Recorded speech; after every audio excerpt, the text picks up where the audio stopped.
Président, mes chers collègues, nous sommes aujourd'hui appelés à nous prononcer et à voter sur 5 renouvellements de conventions dans le champ culturel de la forêt d'art contemporain, Zebra 3, la Gare mondiale, le TNBA, Einstein on the Beach, et à cela s'ajoutent 2 nouvelles conventions, l'Association de la main forte et Documents d'artistes en Nouvelle-Aquitaine. Merci de me permettre de redire aujourd'hui encore combien la culture est essentielle dans notre pays. Elle est partout autour de nous, elle nous élève, nous émeut, nous fait rêver. Elle nous offre un ailleurs, une liberté intérieure, des repères et des valeurs. La culture est un pont entre les civilisations et pour beaucoup une issue de secours. Et nous voulons continuer à la faire rayonner ici en France et partout dans le monde. Nous la défendrons avec conviction, mais à condition que l'art reste de l'art et ne serve pas de cheval de Troie à un discours politique.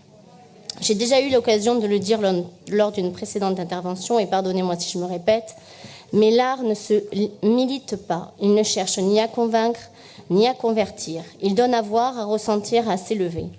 C'est pour ça qu'il est très regrettable de constater que certaines structures utilisent aujourd'hui l'étiquette culture pour diffuser des opinions militantes, très marquées idéologiquement, et cela, nous pouvons l'ignorer.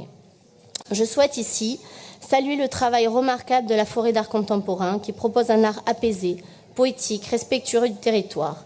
Un modèle d'intégration sensible de l'art dans la nature au cœur du parc national régional des Landes de Gascogne.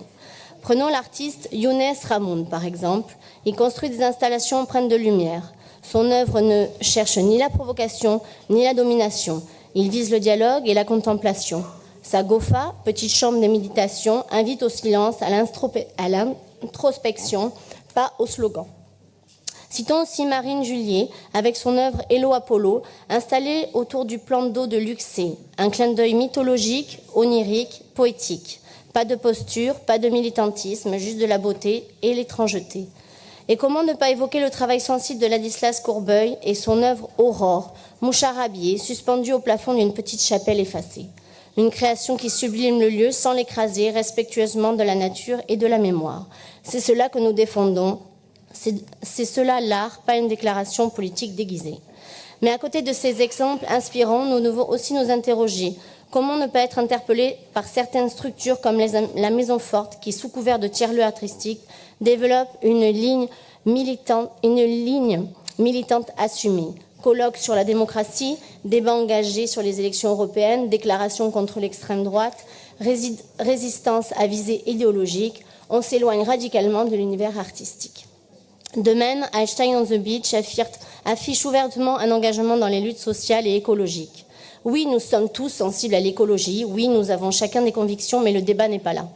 Ce n'est ni à des chorégraphes, ni à des plasticiens, ni à des acteurs, danseurs, chanteurs, peintres, historiens ou scénaristes de venir nous donner des leçons politiques sous couvert de performances ou de conférences artistiques. À ce stade, l'art n'est plus création, il devient agitation.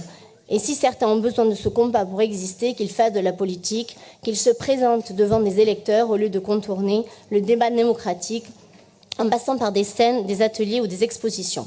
Nous sommes pour une culture impartiale, libre de toute instrumentalisation, une culture de l'âme, de la création, du rêve et du lien, pas une culture utilisée comme outil idéologique. Et c'est pour cela que nous nous abstiendrons aujourd'hui, parce que nous ne voulons pas opposer un rejet aveugle à des projets sincères, mais nous refusons de valider des engagements militants qui n'ont rien à faire dans le cadre d'une politique artistique publique.